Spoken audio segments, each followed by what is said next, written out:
Welcome to Season 5 of Purposeful Empathy, a show dedicated to amplifying the voices of people from around the globe who understand that the world needs more empathy and are doing something about it.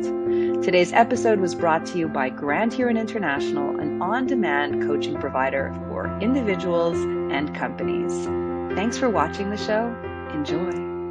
Welcome to a new episode of Purposeful Empathy. Today I'm joined by Sarah Bezanson, who is a seasoned professional in the training and coaching industry for nearly 20 years in a variety of roles, skilled in one-on-one coaching, learning and e-learning management, project management, sales, CRM, contact center training, and developing customer experience models. Empathy is always part of the conversation. Welcome, Sarah, to the show. Thank you. Lovely to be here for having me. So, yeah, I'm thrilled. And you know, I learned about you in the most unusual of ways, or maybe it's not that unusual nowadays, but you posted something on LinkedIn and it kind of went viral, and it came across my feed. And so I want to start there. I had to call for some tech support yesterday. While we waited for a diagnostic program to load, the gentleman on the phone made some small talk. He asked me where I was, and I told him, and then I asked him the same. New Delhi, he said softly. I paused. Oh, and how are you doing? He broke down. I'm sorry, he wept. I'm so sorry. It's really bad here. I've lost someone every day for 10 days. Every single day. I cannot imagine. I tried to offer some comfort, told him to forget the issue I'd called about, that he had nothing to be sorry for, that we could talk if he needed to, or just leave the line open in silence so he could take a break from the phones and hold space for his grief. We stayed on the phone for almost an hour, just being humans. We live in a connected world. You never know who you are reaching when you call a toll-free line or jump into a chat. There's a person on the other end that may be valiantly showing up and doing their best while they are living through absolute hell. Please be kind. What a beautiful message. I got goosebumps, and I've read that a few times already. What inspired you to write that? What was that experience like, and what happened after you posted? Well, I mean, I was really thoughtful about writing anything about it because it's not entirely my story. There's another person there who I reached in a moment where they were obviously very vulnerable. And at first I really hesitated about saying anything. And I actually rewrote that multiple times to try to anonymize it as much as I could without removing the context of New Delhi, which has been so devastated by this wave of COVID-19. Two things really kind of pushed me to find a way to get that message out there. One was just how moved I was by that experience and by being in that moment with someone else and realizing the impact that could have or could not have, could be, you could do more damage or you could try to do something helpful.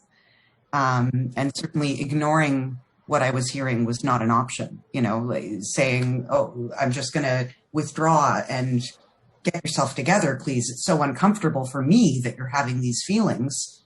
Not at all. And the other thing that was really, I've worked in contact center training, and I know the kind of pressure that they face. It was also really top of mind what was going on in both the context of COVID and how reliant we've become on all of our digital tools. And we'd had a really great example of it just that very week. On the Monday of that week, that was the day of a massive Rogers outage across Canada. So starting the work week, people with their businesses, their cell phones, their ability to transact, all of that got hit. Not within the control of a person on the telephone, but they're the ones who are receiving the pressure and the hate and the anger and the rage and the, you know, you have to fix this for me immediately.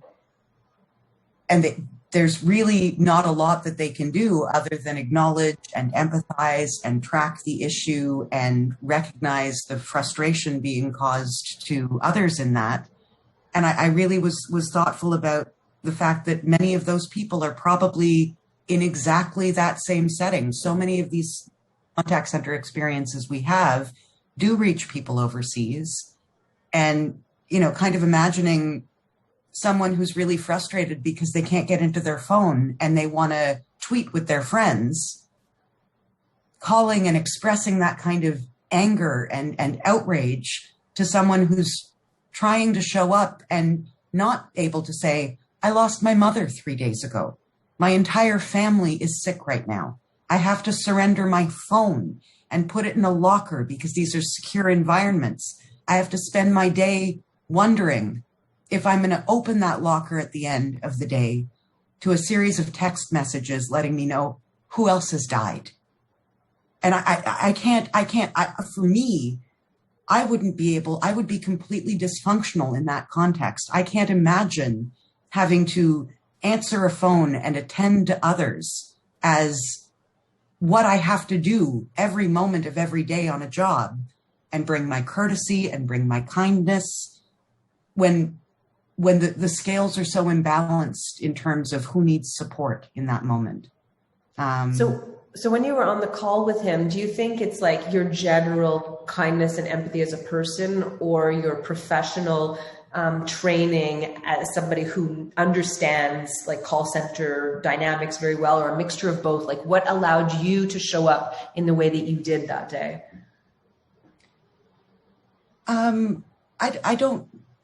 I don't think it, I think I would respond the same way if I'd met someone on the street. The call center context is one that is specific in this because that entire job is so service oriented and oriented towards your customer. But I would hope that would be something that wouldn't require that context, you know, that whoever you're seeing that is in that kind of pain and in need of that kind of support is just as visible. So you shared what happened. You were moved to share. I heard you say earlier, you know, you rewrote it a few times because you wanted to make sure to, you know, honor the individual. And then what happened? Well, it was very surprising. Not generally very active on LinkedIn. It's, you know, it's a useful platform, but I'm not a participant in posting generally beyond sort of, oh, you've changed jobs. Congratulations. Good luck with your new role. And the first week, there was sort of a slow build and, you know, some lovely comments that were made. And then it got picked up in a couple of Indian newspapers. And I woke up one morning to over 100 new connection requests and a sea of messages. And I was stunned. And that continued for about a week of just this overwhelm of contacts. And some were really lovely. Some were expressing support for the same message or sharing experiences that they've had, things that they've been trying to be more conscious and mindful of in the context of everything going on in the world. Some also had support they were looking for their own grief. You know, you'd get a message from someone that would start with, I saw your post, I really loved that, thanks for sharing. And you'd send a note back saying, you know, I appreciate your support, lovely to connect with you. And you'd see those 3 dots going and you knew there was more. And then the next message that would come in would be, it resonated with me because I lost my brother last week. You know, my best friend who's my age died. And it just, so there was a lot of that. And those were the really good sides of the experience. There was certainly a lot more by ways of support and echoing and amplifying of that kind of message of there are things that are more important than the business of the day always. There were also some who, in fairness, raised concerns for that individual. And it was another reason why it was important to me to not be overly disclosing about, I called this specific business at this specific time. Because some employers are not very understanding of that. And in a quality assurance kind of way, people were saying, well, he could get in a lot of trouble for that. There are service level agreements on call handle time, and that was an unproductive hour for the business. I have to hope that any business supporting its employees through this kind of environment would do better. And one of the things that was really heartening in accepting so many connection requests from people I didn't know were also that I saw some examples, beautiful examples of things that employers in India were doing to support their team members. There was one that I think about it and I think, well, this is the way, if everyone can do that, please do that. It started with posting 4 names with the links to their profiles and confirming that these were 4 team members who'd been lost to COVID-19. And then he went on to say, we know their families are in grief. We know also that our staff are scared. You're scared not only about yourself, but of what might happen if you are someone who is also impacted by this. So we can't bring anyone back. We can only honor their lives and their contributions and support those who remain. So we will pay 2 years' salary to the families right away. And we will support any school-age kids up to age 18 with all their school fees. And, that kind of gesture, it doesn't look the same for everybody because people's toolbox of what they can make available is not always equal. But there is always something. There is always something that can be done. And those kinds of examples, I hope, are also being viewed as models that others can follow, because no one should be working under that kind of pressure and be made to feel like these are normal times. It's not normal times. You can't be expected to pretend they are. Wow, I'm so moved by everything that you're saying, because we do take for granted, those, call 1-800 number, and we know that it's offshoring, and of course this is a very surreal kind of extenuating circumstance, COVID right now, this last year and a bit. But even so, even without that, we're all the walking wounded and all walking around with stuff going on in our lives. And it doesn't have to be abroad. It could be the person you're walking by on the street. But since you've worked in this context before, what do you think you would want to share with people who are making those calls? Because, for example, as a client, I've been on both extremes, right? I've had very dynamic conversations where I've probably stepped into the rude.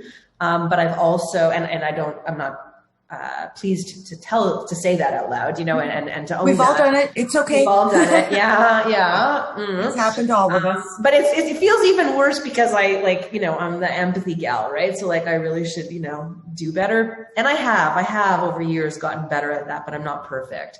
But then I've also had calls where I've requested to speak to the manager to say how great they were, so I've done both. But what would you offer as food for thought for people who are making those calls to a customer care representative when it comes to empathy?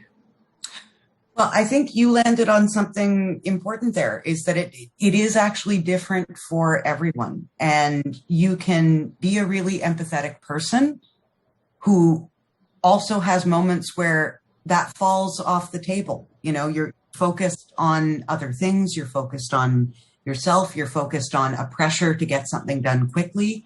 So I think first is we also have to recognize that we as callers are humans too, and fallible to that.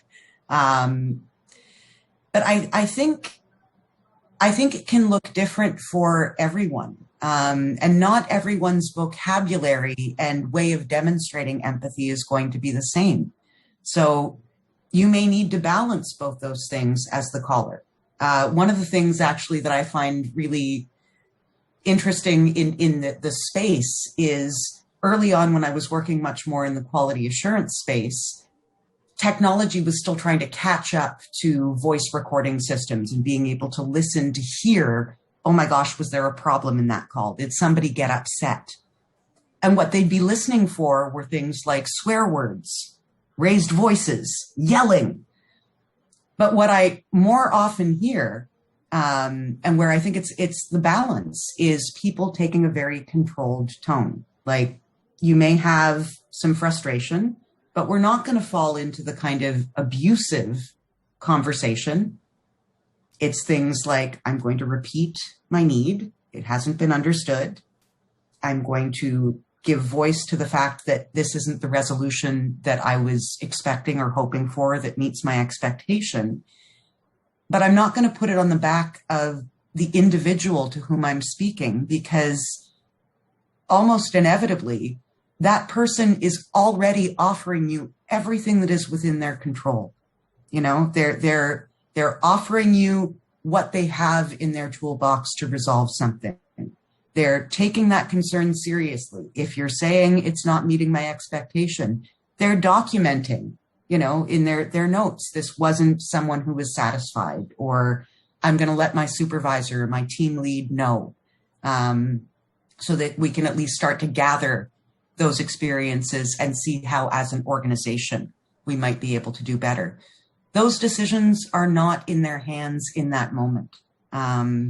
So I think that really is the best balance. I don't think we can ask ourselves to not be emotional beings who face those frustrations, but I think we can ask of ourselves that we be conscious of the fact that those with whom we're connecting are, as a general rule, already offering us everything that they can. So we're going to shift gears in a second, because we've got also another big part of your life to unpack, because you are an organ donor. But pause for a second. I want to ask one last question. What kind of practices do call centers or those kind of spaces deploy to allow the employees to integrate and kind of laugh it off and kind of also recalibrate? Because if they're getting a lot of vitriol all day, there must be some, like, you know, you're wearing it, right? And so what do they do? What are the practices to kind of resettle? They don't go home and be nasty to their kids or their spouse. Yeah. I think it really depends, unfortunately, on business to business. Some are great. Certainly one thing that I think is always helpful, whether it's on the phones or in a retail context, because you see this in live environments as well. Customer service people get quite beat up,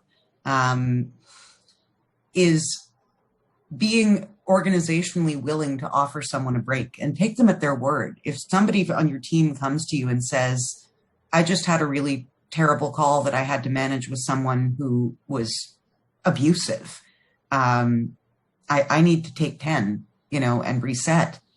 Be willing, first off, to give them that time. Be willing to support them if they want to talk about that experience, because it can be, like, people can say very racist things. They can say very, very misogynistic things. It doesn't, when it gets escalated and heated like that, it often goes way outside the realm of this service, this price point, is this working, this product. And it cuts to, I'm going to take you down, person on the phone or person at that cash desk.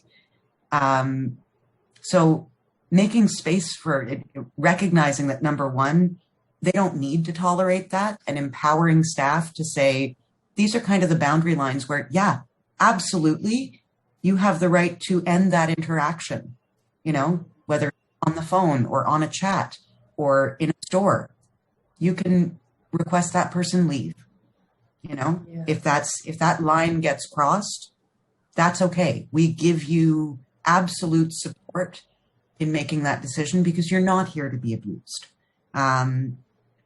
And the other thing is also just to be willing to have the conversation after, whether it's in the form of, I need a break, or I need to get this off my chest because this is what was said to me, to simply have someone with an empathetic ear listen and support them.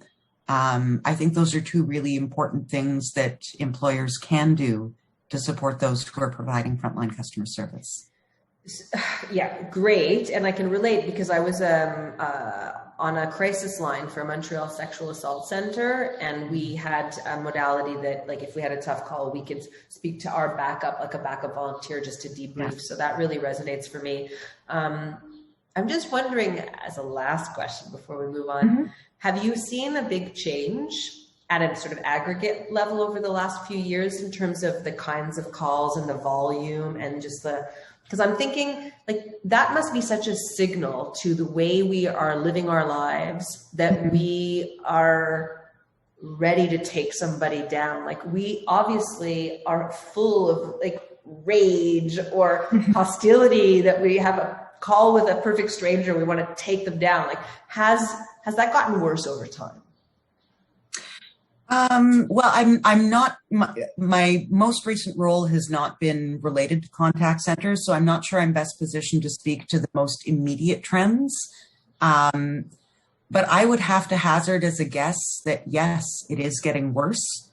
I think one of there are some amazing things about the kind of connectivity that we have available to us now through the internet, through social media platforms. But I think it has also decreased our patience. It has increased our kind of sense of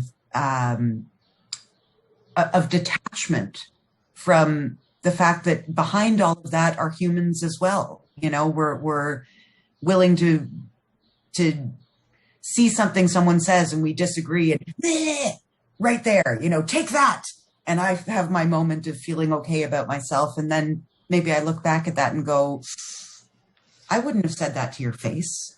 Right. I wouldn't have treated, I wouldn't have felt, I would have felt ashamed to do that in person and to have that attached to me. So why am I less aware in this kind of space when it's a phone, when it's a stranger, when it's a post on LinkedIn or whatever else from a platform standpoint? So there's a lot of good that has come from that kind of connectivity, but I think it's also led to a loss of human connectivity, of kind of emotional intelligence that we infuse in our interactions in those spaces. Yeah, I hear you on that. Okay, so we will now switch gears. And thank you for all that.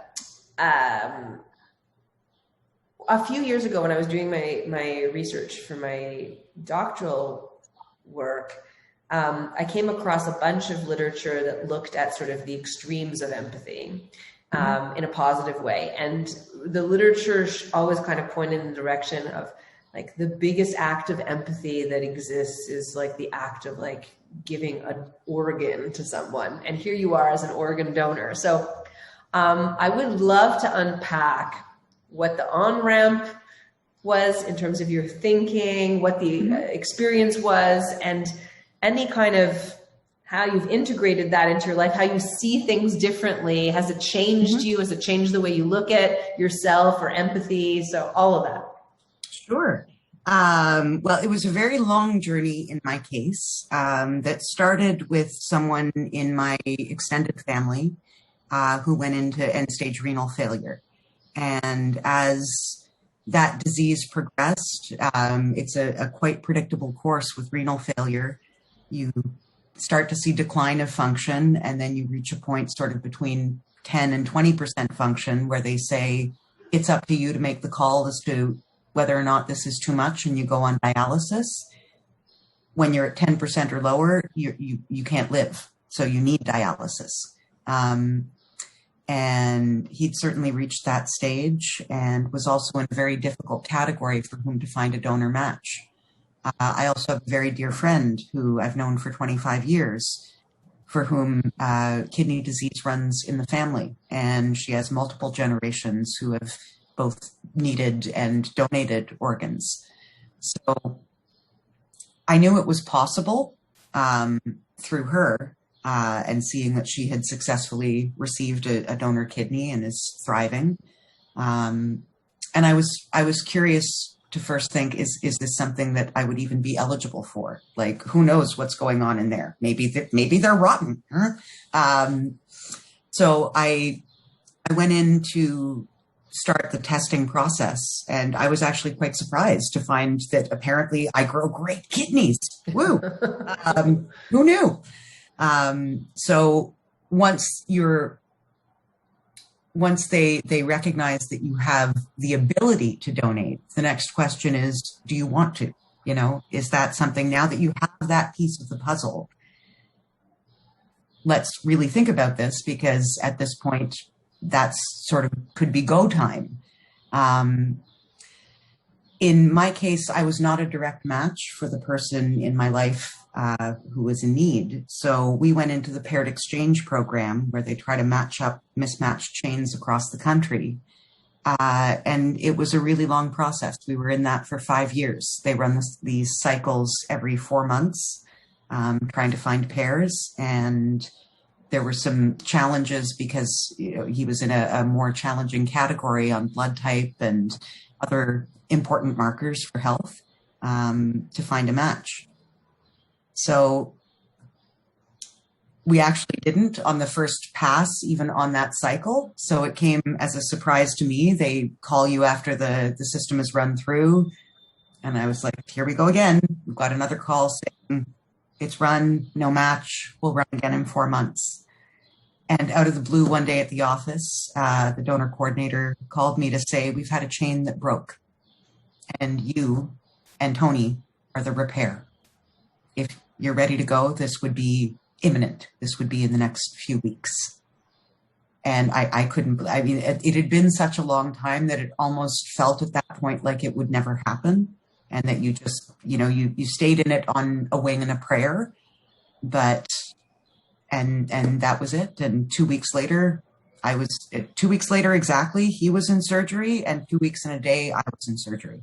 So, but it was really, at the beginning, it really felt like something that I needed to explore and to do for a lot of reasons. The first being just them and their family. My recipient, my kidney buddy, is my husband's cousin's husband. He's an amazing dad, an amazing person, like just one of the kindest, most generous people I know. So is his wife.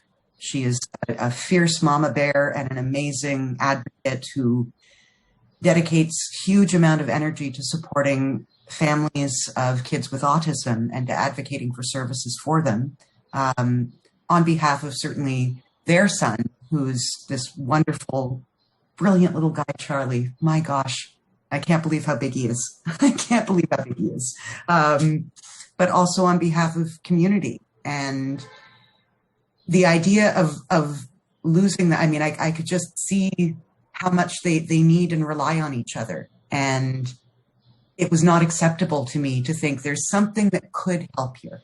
There's something that maybe could be done. This isn't one of those circumstances where somebody has a terminal diagnosis where there is no outcome other than that. There's something that could work here. I lost my mom when I was 2 to something that nobody could have done anything about at the time. But if there had been something, I sure as hell hope somebody would have tried, you know? So that was what pushed me to kind of explore that. And I also had a lot of support in being able to ask questions safely, because through my friend who had already been through this and received her own kidney, that came as a result of a paired match, and her sister became a donor. So she was very open in saying, you know, I'm happy to speak with you about it, the good, the bad, the ugly. And that kind of openness really said to me, this is maybe something that I can actually do. And so the call came. Okay, all right. It's so wildly fascinating, because we all want to believe that we're good people and that we'd step up, right? And that's what you said was like, you know, here's a circumstance where I could just step up, and it would be an important way to step up for another family. So I wonder two things. One is, when you originally went in for the testing, was there a part of you that, I don't know whether it's like subconscious or latent or whatever, that's kind of hoping that you're not like a viable donor, because then at least you could say like, I would have, but I'm not, you know, like when I gave blood once, I fainted, and they said, you're not a good blood donor, so please don't. So I could be like, well, I'm not allowed to give blood, you know, I would if I could, but I'm not allowed, you know, like there's a part of that. So I'm just wondering, and then when you realized that you could, was it all of a sudden like, oh my God, now I really have to think about myself. And then there's the question of, you're thinking about another family and the upside for them. But, you know, I just watched a man walk by in the window behind you. I assume that's your husband. I don't know if you have any children, but like, you have your own family too. Yeah. And there must have been fears, like you're putting yourself at risk to a certain extent as well. So like, how did you grapple with all that? Well, I think I was surprised to have been approved, because, you know, I certainly wouldn't claim that I've lived the healthiest life. I have lots of bad habits. I'm a smoker. I drink an amount of coffee that I don't think anyone would recommend. But to me, getting the confirmation, so I don't think that I went into it with a lot of optimism that I would be approved. But when I learned that I was, that actually made me feel more immediately inclined to say, well, that's the sign, you know, that's the sign that this is meant to be. And as relates to others in my life, I mean, it's one of the reasons why I say it's an interesting thing to explore. One of the things they're very careful about in supporting potential donors when you get into this process is making certain that you have the supports in place, and that you're also going into it under no duress, no pressure from outside sources, that this is authentically something that you are choosing to do. And that's a really important piece, because this surprised me. But I joined a kidney donor support group, a private group on Facebook, and people share experiences and encourage each other. And I kind of thought that'll be a community where most people have the same views and the same opinions. And one day I was like, why are all these notifications going off suddenly? Like, why do I need to unsubscribe from like every time there's activity? Because there's a lot. And I went on to look at it, and there was this kind of flame war that had started, because someone who came from a family where end-stage renal failure was pretty endemic and everybody was getting it, they were all recipients, and those who weren't in failure were also all donors. And they used the phrase, share your spare. Well, for others in the donor community, they're raising a hand saying, like, I don't like that language. It's not a spare. A spare is something you're not using. This is an organ my body is actively using. And there's a kind of pressure and coercion to say, you should be doing this. If you could, you should. Well, there are a lot of reasons why that's not available to everybody. That was indeed my husband, but we don't have kids. And that's one thing that for a lot of people is, and I understand it completely, you can only give one kidney. If you have kids of your own, you're probably the most likely match for them, and they for you. So there may be other health concerns that play in. There may not be the supports in place for you to be able to take the time you need to recover. So it's not something that's universally available to everybody. And those are all really good reasons to not ever pressure anyone or make it or position it as something that everyone should be able to consider and everyone should be able to do.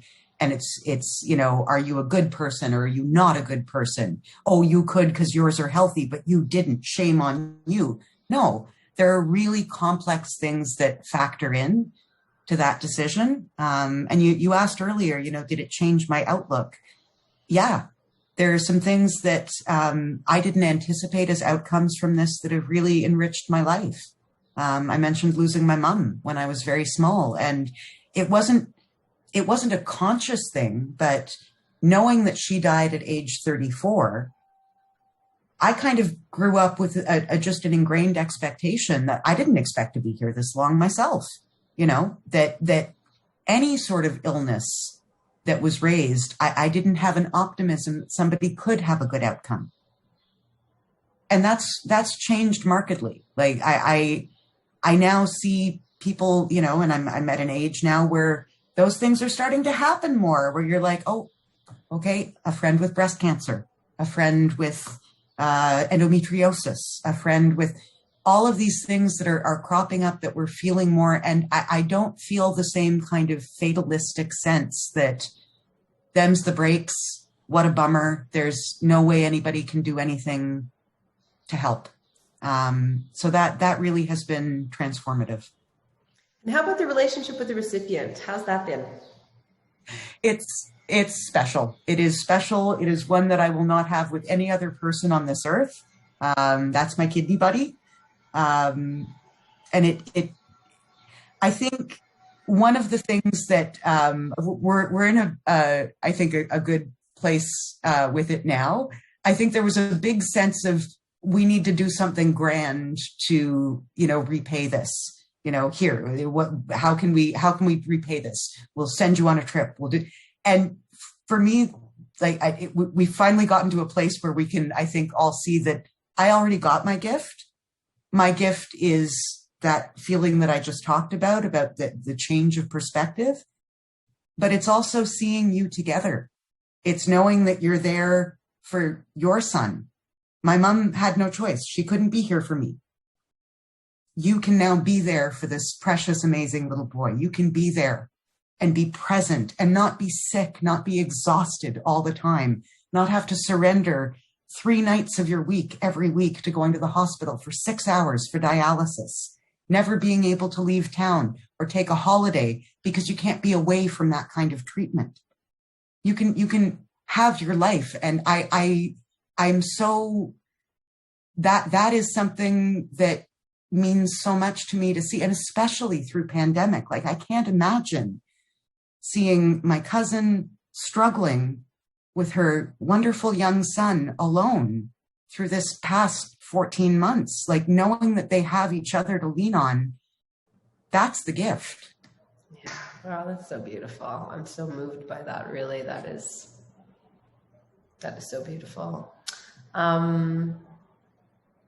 I have a last question, and I ask my guests at the end of the podcast the same question, and I've come to love this question.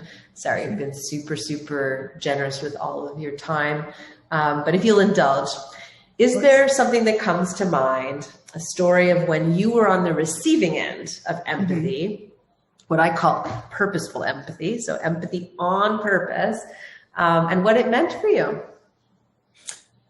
Yes, and it would actually be related very much to the donation. So I mentioned that it came at a time that I really wasn't anticipating, because we'd already been told for that cycle, no match, no luck, you're out again. I didn't anticipate anything more even being possible for at least the next 4 months. So as you do in your work life, you start to schedule things, you start to make plans, you commit to projects. And I was about a year, actually not quite a year at that point, into a new job. So this call came, and these are very time-sensitive decisions that impact many people, because that's a whole chain now. 6 donors, 6 recipients. If it doesn't go for you, it doesn't go for anybody. So the weight of that came kind of crashing down. And the first thing that I did was walked into my boss, who was also our HR director and one of the most amazing leaders and mentors I've ever had. And I kind of stomped right in. She was on a call, and I had this look on my face like, it's urgent. It's a thing. Closed the door, and I said, I've never, spoken about this in a work context. There was not really any need until it was real. but it's suddenly real. And it just came sort of tumbling out. This wasn't pre-planned. This was something we've been in for 5 years. And now we've got these projects coming up, and I don't want to, I know that technically I have the protected right to do this under employment law and all that, but that's not the same as company and reputation and needs and all of that. And she just looked at me and immediately she said, helping train some sales staff, saving a life. Go say yes. If that's what you want, go say yes. We've got you. And she teed, and it just continued on like that. Like the immediacy and authenticity of that response just steeled me and gave me the exhale to go, I'm going to be okay. Like I don't have to carry that. I can focus on the thing I need to do right now and know that not only my family and my friends, but my colleagues have my back. And it just sustained through the surgery, the recovery, coming up with a back to work plan. There were a couple of days that my first week or two where there were a few points I was like, okay, I'm too tired. I can't do what I thought I could do. No problem. So that kind of ability to put aside, the business side of things and the potential inconvenience to a company or to plans, and just see and support a human thing meant a lot to me. And it made it so much, not just easier, but also worry-free to be able to say, I can just put my mind to getting into the right headspace, to go in and do this, to recover from this, and to step back into my life when it's done. That's a beautiful story. I'm so happy that she reacted the way she did. And she's amazing. Yeah. She's an amazing person. Yeah. Well, Sarah, so are you. So from the bottom of my heart, thank you for sharing all of this. And I'm so glad that we were able to connect. And I thank all of the listeners and watchers, viewers who've been with us through this episode. We'll see you next time at Purposeful Empathy. Thank you. What if you had access to your own council of coaches to help you break free from your thinking clutter, or make an important decision, or liberate you from whatever's holding you back? At Grant Huron International, you get to choose the coach of your choice from any place, anytime. Visit granthuroninternational.com and harness the power on-demand coaching today.